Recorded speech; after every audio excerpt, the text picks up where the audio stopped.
Pregnancy চলাকালীন সময়ে অনেক ক্ষেত্রে মুখের ভিতরে এক ধরনের টিস্যু ওভারগ্রোথ দেখা যায়, যেটাকে সাধারণত মেডিকেল টার্মিনোলজিতে আমরা পায়োজেনিক গ্র্যানুলোমা বলি।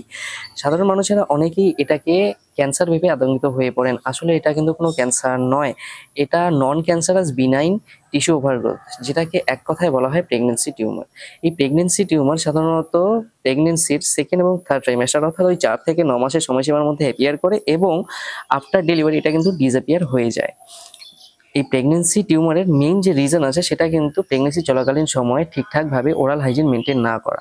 ঠিকঠাক ওরাল হাইজিন মেনটেন না করার জন্য দাঁতের গোড়াতে যে প্লাক এবং ক্যালকুলাস জমা হচ্ছে, সেই প্লাক এবং ক্যালকুলাসের জন্যই কিন্তু এই পায়োজেনিক গ্র্যানুলোমা ফর্ম করছে।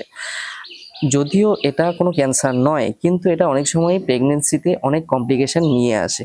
তাই প্রেগনেন্সি চলাকালীন সময়ে ওরাল হাইজিন মেনটেন করাটা খুবই ম্যান্ডেটারি। এবং এরকম কোনো কিছু মুখের ভেতরে লক্ষ্য করলে অবশ্যই আপনার ডেন্টিস্টের অথবা আপনার গাইনোকোলজিস্টের পরামর্শ নিন। Thank you.